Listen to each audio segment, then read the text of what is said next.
Hello friends, welcome to our YouTube channel. So friends, आइए बात करते हैं रेलवे रिक्रूटमेंट बोर्ड की ओर से आने वाली ग्रुप डी भर्ती 2024 के रिगार्डिंग बात करेंगे। और इसमें हम बात करेंगे कि नई जो रिक्रूटमेंट होगी ये कब तक आ सकती है। स्पेशली आज बात करेंगे हम ग्रुप डी रिक्रूटमेंट की। सो फ्रेंड्स, इस सीरीज में हम अब से पहले आपके लिए एक आरपीएफ और एनटीपीसी की वीडियो ऑलरेडी अपलोड कर चुके हैं अपने चैनल पर। आप चाहो तो डिस्क्रिप्शन से वो दोनों ही वीडियो देख सकते हो और एंड में भी वीडियो दोनों को लगा दिया जाएगा। सो फ्रेंड्स, यदि आप एनटीपीसी, ग्रुप डी, आरपीएफ किसी भी रिक्रूटमेंट का वेट कर रहे हो तो सीरीज वाइज ये सभी डिटेल्स आपके साथ यहाँ पर शेयर की जा चुकी है हमारे द्वारा। कब रिक्रूटमेंट आ सकती है, कितनी पोस्ट पर रिक्रूटमेंट, ये सभी जारी की जा सकती है। उनकी संभावित जो भी डिटेल्स है वो आपके साथ यहाँ पर साझा की जा चुकी है। इसी सीरीज में आज करते हैं हम ग्रुप डी की बात। इसमें देखेंगे हम क्या आईटीआई अब जरूरी कर दी गई है रेलवे रिक्रूटमेंट बोर्ड की ओर से। आगामी जितनी भी ग्रुप डी की परीक्षाएं होंगी उनके लिए यदि किसी के पास आईटीआई नहीं है तो क्या वो ग्रुप डी की भर्ती के लिए पात्र नहीं होगा। आखिरकार क्या 1 साल की जो आईटीआई होगी वो मान्य होगी या फिर नहीं होगी। और सबसे बड़ा पॉइंट ये होगा कि आगामी जितनी भी रिक्रूटमेंट होगी ग्रुप डी की, इसमें संभावित कितने पद हो सकते हैं। सो फ्रेंड्स, इन सभी मैटर्स पर बात करेंगे। चैनल पर पहली बार आए हो तो प्लीज़ चैनल को जरूर सब्सक्राइब करना फर्दर अपकमिंग अपडेट्स के लिए, और रेलवे की सभी अपडेट्स पाने के लिए बेल नोटिफिकेशन को ज़रूर प्रेस कीजिए। आइए स्टार्ट करते हैं आज की वीडियो को।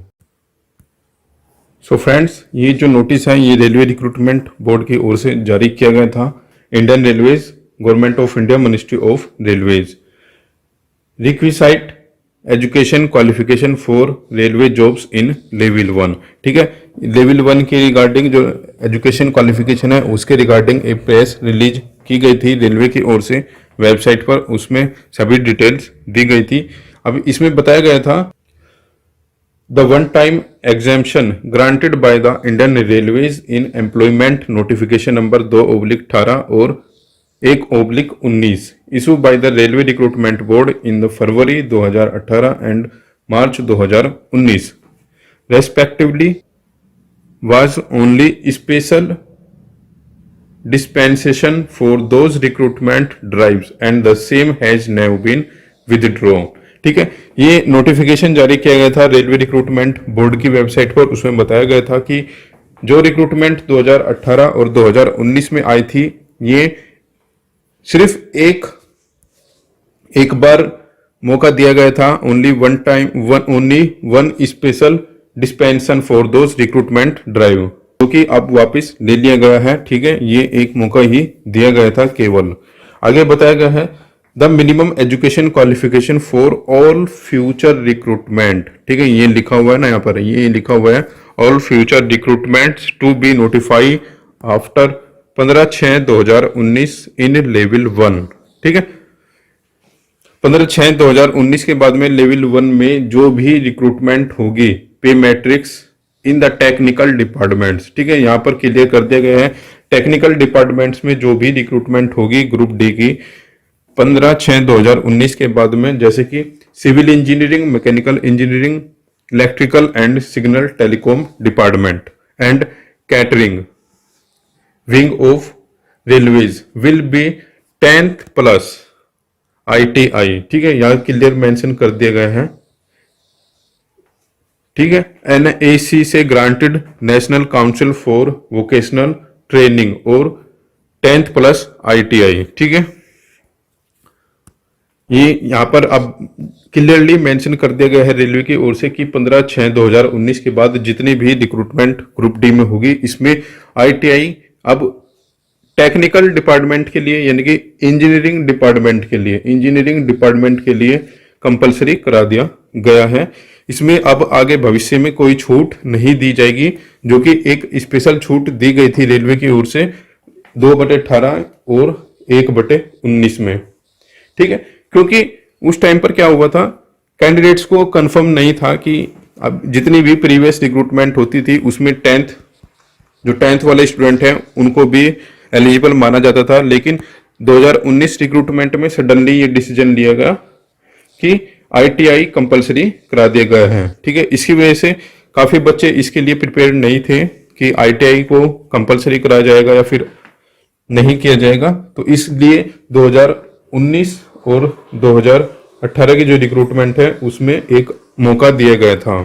ठीक है, अब ये डिसीजन विदड्रॉ नहीं किया जाएगा जो अपकमिंग रिक्रूटमेंट होगी 2023 या फिर 2024 में। उसमें किसी भी कैंडिडेट को विदाउट 10th एलिजिबल नहीं माना जाएगा इंजीनियरिंग डिपार्टमेंट में। ठीक है, ओनली इंजीनियरिंग डिपार्टमेंट की यहाँ पर बात हो रही है और कैटरिंग की। ठीक है, आगे बताया गया है all aspiring candidates may please note that above and prepared accordingly. ठीक है, इसमें बोला गया है सभी कैंडिडेट इस चीज को ध्यान रखें और इसके अकॉर्डिंग ही अपनी प्रिपरेशन आगे के लिए करें।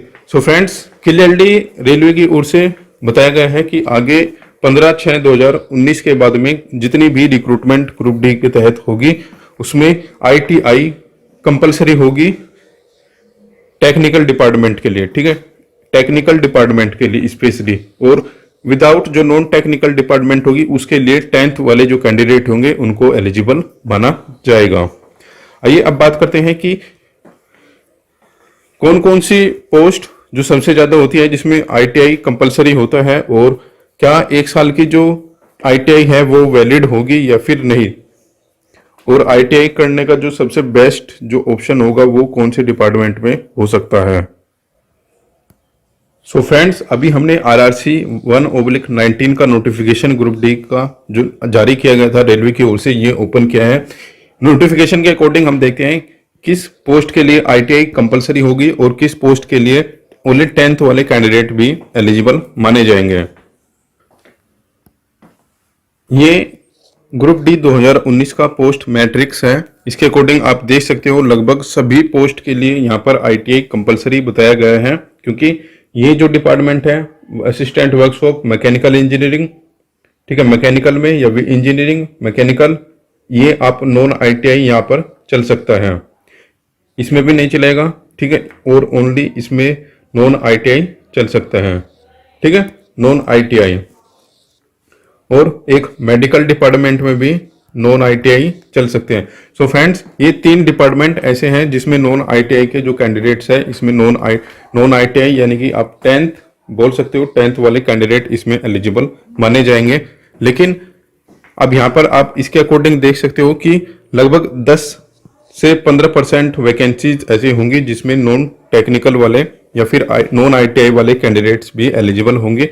इसके अकॉर्डिंग आप देख सकते हो कि यदि इन पोस्ट पर नॉन ITI वाले कैंडिडेट्स अप्लाई करेंगे तो कंपटीशन कितना हो जाएगा। और यदि अब आपके पास टाइम है तो आप अपकमिंग जो रिक्रूटमेंट 2023 या फिर 24, देखिए 23 में सो मुश्किल ही आएगी नोटिफिकेशन ग्रुप डी का, ना के बराबर चांस है, लेकिन 2024 या फिर 2025 में 100% नोटिफिकेशन जारी किया जाएगा। तो फ्रेंड्स, अभी आपके पास काफ़ी टाइम है, लगभग 1 साल का तो मिनिमम आपके पास टाइम ही है।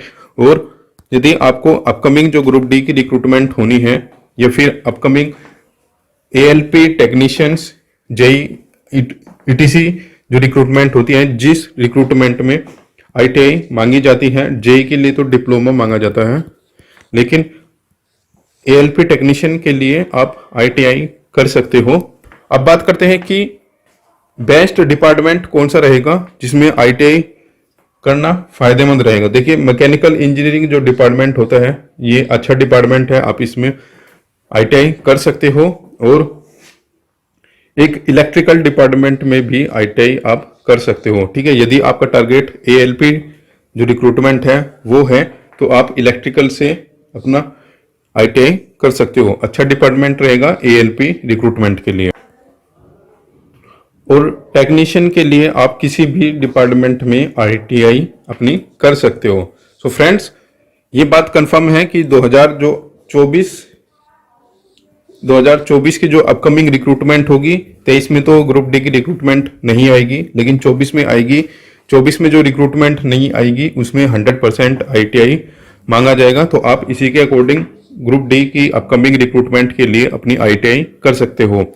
और फ्रेंड्स, यदि आप 10th प्लस ITI में अच्छे मार्क्स लेकर आते हो, मैं अभी स्पेशली उन बच्चों की बात कर रहा हूं जो अभी 10th में हैं, अपकमिंग जो रिक्रूटमेंट रेलवेज की होगी एएलपी टेक्नीशियन या फिर ग्रुप डी उसमें जाना चाहते हैं फ्यूचर में, तो उनके लिए एक सुनहरा अवसर रहेगा कि आप 10th में 80% प्लस लेके मार्क्स आइए और अपनी आईटीआई में भी 80% मार्क्स प्लस लेके आइए। उसके बाद आपको रेलवे एक्ट अप्रेंटिस के लिए जाना होगा, ठीक है, रेलवे एक्ट अप्रेंटिस, ठीक है, जो अभी एएसीसी वाला आता है उसके लिए आप वहां पर एलिजिबल हो जाइए, उसके लिए आप अप्लाई कीजिए, ठीक है। यदि आप इस सर्टिफिकेट को लेके जाते हैं ग्रुप डी में तो आपको वहां पर काफी बेनिफिट मिलने वाला है। और जिन कैंडिडेट को फ्यूचर में एएलपी टेक्नीशियन या फिर ग्रुप डी रेलवे में जाना है, स्पेशली टेक्निकल बैकग्राउंड से हैं और अभी 10th की है या फिर आईटीआई अभी कर रहे हैं, तो उनके लिए ये वीडियो थी स्पेशली। और यदि आप अभी आईटीआई कर रहे हो तो आप आईटीआई कंप्लीट करने के बाद रेलवे एक्ट अप्रेंटिस का फॉर्म जरूर भरें, ठीक है, इसमें आप जरूर अप्लाई कीजिए, इसका बेनिफिट आपको 100% देखने को मिलेगा बाद में। आइए फ्रेंड्स, अब बात करते हैं कि क्या 1 साल की जो आईटीआई होगी वो मान्य होगी या फिर नहीं होगी। आगामी जो रिक्रूटमेंट होगी ग्रुप डी की, इसमें यदि आप 1 साल का जो आईटीआई का जो सर्टिफिकेट है वो करते हो तो मान्य होगा या फिर नहीं होगा। देखिए फ्रेंड्स, सिंपल सी बात ये है, जितनी भी आपकी यहाँ पर जो इंजीनियरिंग डिपार्टमेंट में आप यहाँ पर पोस्ट देख पा रहे हो, सभी की जो आईटीआई का सर्टिफिकेट होता है वो लगभग 2 साल का होता है, ठीक है। या फिर आप पॉलिटेक्निक इसके साथ करते हो, ठीक है, अपर लेवल का पॉलिटेक्निक करते हो तो वो भी कम से कम 2 साल का मिनिमम होता है, ठीक है फ्रेंड्स। सो जिस पोस्ट के लिए यदि आपका जो 1 साल का सर्टिफिकेट होता है, यदि वो आपकी पोस्ट इस यहाँ पर इस टेबल में मेंशन है तो वो यहाँ पर मेंशन रहेगी, ठीक है।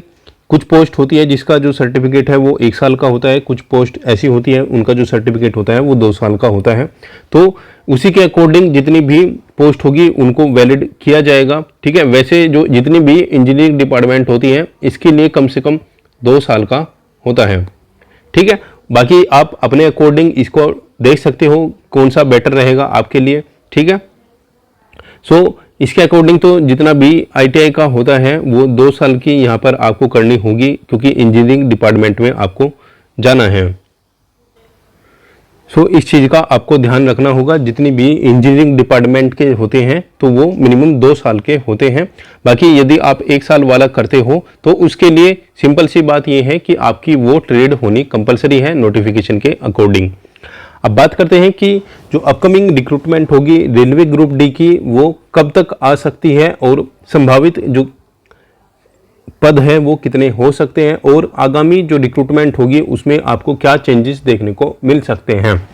सो फ्रेंड्स, अपकमिंग जो रिक्रूटमेंट होगी आपकी रिक्रूटमेंट होगी, देखिए अभी कुछ दिन पहले जैसे कि आपको पता है राज्यसभा में रेलवे रिक्रूटमेंट बोर्ड की ओर से बताया गया है रेल मंत्रालय के द्वारा कि आपकी जितनी भी जो 2018 से लेकर 2019 तक की जितनी भी रिक्रूटमेंट थी उनको ऑन रिकॉर्ड कंप्लीट कर लिया गया है। तो यानी कि अब वो रेलवे की ओर से संसद भवन में बोला गया है कंप्लीट कर लिया गया है, तो आप उसको कंप्लीट ही मानकर चलिएगा, ठीक है। रेलवे के अकॉर्डिंग अब उसमें कोई फर्दर कार्रवाई नहीं की जाएगी, ठीक है। रेलवे ने उसको कंप्लीट बता दिया है। हालांकि सेकंड डीवी थर्ड डीवी वो अभी चली हुई प्रोसेस है, वो चलती रहेगी, ठीक है। उसमें निरंतर चेंजेस होते रहेंगे, ठीक है। यदि आप 2019 वाली रिक्रूटमेंट में वेटिंग में हो या फिर आपको उम्मीद है कि आपका सेकंड डीवी या थर्ड डीवी में हो जाएगा तो आप निराश मत होइए, ठीक है। वो एक निरंतर प्रोसेस है, वो चलती रहती है, ठीक है। हालांकि रेलवे की ओर से ये रिक्रूटमेंट कंप्लीट हो चुकी है।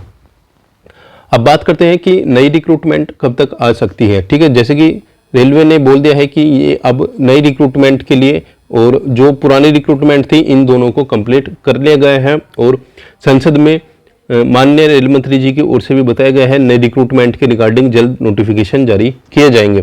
सो इसके लिए आपको थोड़ा सा वेट करना होगा, क्योंकि जो ग्रुप डी की नई रिक्रूटमेंट होगी ये आपको फरवरी मार्च 2024 तक ही देखने को मिलने वाली है, ठीक है। जो नई रिक्रूटमेंट होगी फरवरी मार्च 2024 तक आपको देखने को मिलेगी।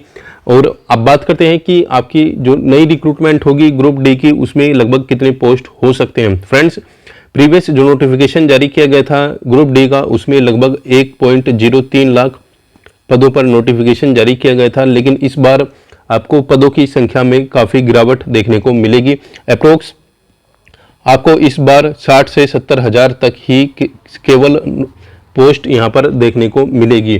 ठीक है, सो यानी कि जो 2018 में रिक्रूटमेंट नोटिफिकेशन जारी किया गया था, आपको इस बार वही देखने को मिलने वाली है। लगभग 65,000-62,000 की रिक्रूटमेंट जारी की गई थी 2018 में, तो उसी के अप्रोक्सीमेट आपको इस बार भी ग्रुप डी में नोटिफिकेशन में पोस्ट देखने को मिल सकती है। बाकी फर्दर जो भी डिटेल्स होगी वो ऑफिशियल नोटिफिकेशन आने के बाद ही पता लग पाएगी।